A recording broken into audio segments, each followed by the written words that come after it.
If Machiavelli lived in our world today, he wouldn't waste a second pretending your problem is not enough time. He would tell you straight, you have the same hours as everyone else, you're just letting the world steal them from you. Parenting stress, school pressure, workplace chaos, family arguments, broken routines, endless notifications, none of these are accidents. They're designed to keep you distracted, compliant, and exhausted. And if Machiavelli were alive right now, observing how easily we surrender our days to noise, he'd tear apart every excuse we make. He'd show us how modern life is full of traps that disguise themselves as responsibilities, distractions that pose as rest, and people who drain our attention without giving anything in return. This video is the brutally honest breakdown of how Machiavelli would take control of his time in today's world, how he would handle your real-life scenarios, and how you can do the same, without sugarcoating, without illusions, and without wasting another minute. When your teenager barges into the living room at 10:30 p.m. demanding screen time because everyone else is online, Machiavelli would not negotiate with vague promises or morale speeches. He would set an immediate, enforceable architecture, specific bedtimes tied to privileges, visible trackers for study and sleep, and a consequence ladder everyone understands. He would treat attention like territory to be governed, installing small, non-negotiable rituals, no phones at the table, homework before leisure, 30-minute family check-ins, and punishing violations by removing the very thing the teen covets until behavior changes. He'd make the trade-offs explicit. You want autonomy? Prove you can manage time. He'd coach parents to be unemotional about enforcement, firmness with an explanation, because inconsistency is what actually wastes time, not a single denied scroll session. When two spouses erupt over money because one partner works too hard and the other wastes what we earn, Machiavelli would force a brutal, transactional sitting, a ledger of responsibilities, a weekly financial decision meeting, and immediate reallocation of duties based on observed discipline, not promises. He'd instruct them to treat money and time as joint assets with transparent accounting. If one partner wants more freedom, they must prove value by taking on measurable household time or income tasks. He would cut off sentimental excuses and replace them with short-term experiments, 3-week schedules, public, to the couple, accountability, and swift restructuring if deadlines are missed. Emotional appeals get no currency, only reliable patterns of behavior earn restored privileges. If a child is plateauing in school because they study hard but don't improve, Machiavelli would demand a data-driven intervention, a daily focused study block with single-task objectives, a visible checklist of small wins, and a rotation between teacher-specified weaknesses. He'd remove multitasking study sessions and replace them with purpose, one subject, one technique, 30 minutes of active recall, and he'd make the parent the chief enforcer of this microstructure until the student internalizes it. He would dispel motivational myths by setting tiny, non-negotiable habits that produce measurable improvement. Success becomes non-negotiable because it directly changes the student's reality. Not because they feel like it. When siblings fight over who hogs parents' attention after school, Machiavelli would restructure the system so scarcity drives fairness. Preset one-on-one time slots for each child, rotated privileges, and immediate natural consequences when rules are broken, no playdates, earlier bedtime. He would refuse to let emotions decide allocation. Instead, he'd create predictable systems that remove bargaining. Parents would be told to enforce these systems with the same impartiality they'd apply to taxes, fairness enforced by structure, not guilt. This saves time wasted in repeated negotiations and stops resentment from turning into routine dysfunction. When a student treats deadlines like suggestions and crams the night before exams, Machiavelli would not comfort them with pep talks. He would redesign incentives so procrastination has immediate, tangible costs and planning has clear, public rewards. He'd demand a calendar with intermediate checkpoints, publicized to teachers or parents, and immediate loss of leisure when checkpoints are missed. He'd teach the student how to break projects into micro-deadlines and make the pain of missing one visible, a lost gaming hour, a removed privilege, so time becomes a measurable commodity they can't casually squander. At a parent-teacher conference where both sides play passive-aggressive games about effort and support, Machiavelli would call for a single, measurable plan with assigned owners and a 30-day review. He'd make the teacher state the exact skill gaps and the parent outline the enforcement at home. Then, he'd require both to sign a short agreement and report progress weekly. No more vague commentary about doing your best. There would be a clear list of tasks, consequences, and an escalation path if either party fails. He would treat the conference as a negotiation over outcomes, not feelings. When a coworker constantly interrupts meetings to hijack agendas, Machiavelli would quietly re-engineer the meeting format, fixed agendas, timed speaking slots, and a rotating facilitator who can mute digressions. He'd remove the theater of busywork that enables interruptions by making each meeting accountable to clear outputs, decisions, owners, deadlines. He'd also apply social leverage by publicly crediting concise contributors, making grandstanding less attractive because it no longer yields status. In short, change the structure so disruption loses its audience and focus behavior gains recognition. If your manager schedules one meeting after another and fills days with alignments that produce no work, Machiavelli would confront the reality with a different weapon: controlled refusal and redistribution of time.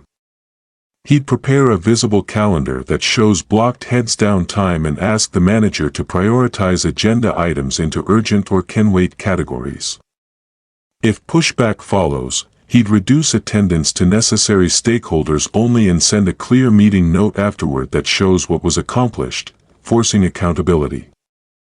He'd treat meetings like taxes: you only fund what returns measurable results. When an employee hides behind busy to avoid responsibility, Machiavelli would call them out privately with evidence, show how time was spent and propose a replacement structure of measurable outputs. He'd require weekly deliverables and set immediate, scalable consequences: loss of certain privileges, reassignment of tasks, if outputs fail. He'd use incentives, clear bonuses for consistent delivery, and publicize reliability, because in modern workplaces reputation is currency. Time wasted here isn't personal laziness, it's poor governance, which he would fix with straightforward structures. When a startup founder dithers forever over product features, Machiavelli would force an MVP decision: choose the smallest thing that solves the core problem, ship it, and solicit brutal user feedback. He'd replace endless design debates with a one-week prototype sprint and a user test, treating indecision as an immediate cost, delayed launch equals lost market share, and making the founder accountable for measurable user metrics. He would push for ruthless prioritization: no more perfect product theater that masks inaction. During a business negotiation where both sides haggle over insignificant clauses and let the core deal stall, Machiavelli would isolate the essential exchange and partition the rest into later buckets. He'd anchor the negotiation by taking the lead on what matters: price, delivery, and liability. Everything else is put on a separate timeline. He'd use deadlines and staged approvals to compress time, and if the other party stalls, he'd introduce alternative offers to apply pressure. His method is simple: turn vague friction into discrete, time-bound choices. When a parent continually cancels planned quality time because work came up, Machiavelli would redesign priorities by making missed family commitments have immediate, visible consequences. You lose future discretionary work option privileges and must schedule a makeup that's non-negotiable. He'd push parents to block family time on calendars, treat it like a meeting with stakeholders, and refuse to honor exceptions without documented emergencies. He understands that the slow death of family closeness comes not from one cancellation but from the pattern of being allowed to cancel without cost. If a child consistently refuses to ask for help and therefore wastes hours stuck on homework, Machiavelli would instruct parents to create immediate structures that reward help-seeking, set fixed help windows, require check-ins at set times, and remove leisure until the help session is completed.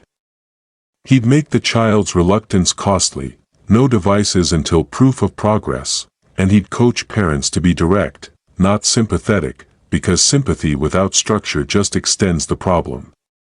He'd treat help-seeking as a tactical behavior to be trained, not as a character judgment. When a workplace culture idolizes always-on heroes who reply to messages at 2 a.m., Machiavelli would cut the myth down by instituting synchronous hours and honoring offline time with public policy. He'd force a culture redesign where after-hours messages are flagged non-urgent and response time expectations are codified. By converting moral admiration for busyness into measurable workplace norms, he'd deprive performative workers of the social fuel they misuse, protecting actual productivity and shortening drawn-out decision cycles.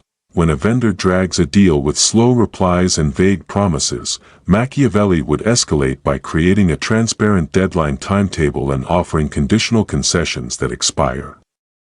He would communicate a hard timeline tied to business outcomes, delivery date shifts, price adjustments, and prepare a credible alternative vendor in public view. That visibility makes delay costly for the vendor and forces clearer choices. Stalling is only powerful when you can credibly wait. He'd position you to do exactly that. If parents argue every evening over small household chores, Machiavelli would turn chores into a small governance system, rotating responsibilities, short daily stand-ups, and immediate micro-consequences for missed tasks, reallocation of leisure. He'd remove moralizing from chore enforcement and replace it with predictable systems that make neglect a measurable loss. Over time, this reduces friction because the argument stops being about character and starts being about who failed to execute a defined duty. When a student spends hours perfecting aesthetic notes instead of practicing problem sets, Machiavelli would make practice non-optional and visible, timed drills, public scoreboards shared with parents or tutors, and an elimination of vanity tasks during study blocks.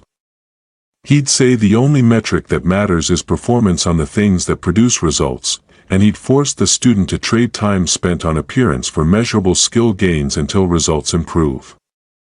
Vanity is tolerated when it produces outcomes, otherwise it's a time sink. If a business partner romanticizes "we'll figure it out" while weeks pass, Machiavelli would demand a formal operating agreement with decision gates and immediate arbitration clauses. He'd set short-term milestones with financial or control consequences for missed gates, and he'd make the partner choose between committing resources now or ceding authority. Ambiguity is the breeding ground of wasted time. Formal, enforceable commitments are the antidote. When coworkers continuously pass tasks because they don't have time, Machiavelli would redesign responsibility lines and institute a visible tracking board showing who owns what and when it's due. He'd turn hidden work into public duty, and public duty into reputational currency. Those who consistently miss deadlines lose influence. This simple exposure turns otherwise invisible time wasting into measurable failure, which the organization can then correct. When an entrepreneur lets endless research delay a launch, Machiavelli would implement a strict research sprint limit and demand a launch decision at its end, backed by a fallback plan.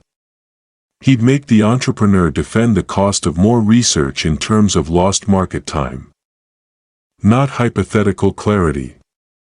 Time spent avoiding launch is a strategic surrender. He'd force action by converting research into a binary, ship or funders meeting to justify more runway. When family members keep relitigating an old argument every holiday, Machiavelli would propose a binding short-term peace, a brief mediated session that records agreements and consequences for violations, with an explicit no-reopen clause for 6 months. He'd treat repeated rehashing as time theft and force closure through structured agreements that make emotional relitigating costly and procedurally difficult. This stops the cycle and turns holidays back into usable time rather than an emotional battlefield. If Machiavelli lived today, he would tell you that time is the one resource no modern distraction can ever repay. Every argument you repeat, every task you postpone, every meeting that leads nowhere, every hour lost to scrolling, and every deal delayed by indecision, each one quietly shapes the life you end up living. He would remind you that the world we live in is engineered to steal your attention with convenience, comfort, and constant noise. And the only way to win is to govern your time with the same intensity you'd govern your future. Be ruthless with distraction, disciplined with your focus, and unapologetic about protecting the hours that actually matter. Because the people who master their time master every arena: family, school, work, and business. If this breakdown opened your eyes, if it made you rethink how you're living your day-to-day life, then make sure you subscribe, like, and share this video. Support the channel so we can keep creating brutally honest content that cuts through the noise and gives you the clarity you actually need. Your time is your kingdom, now start ruling it.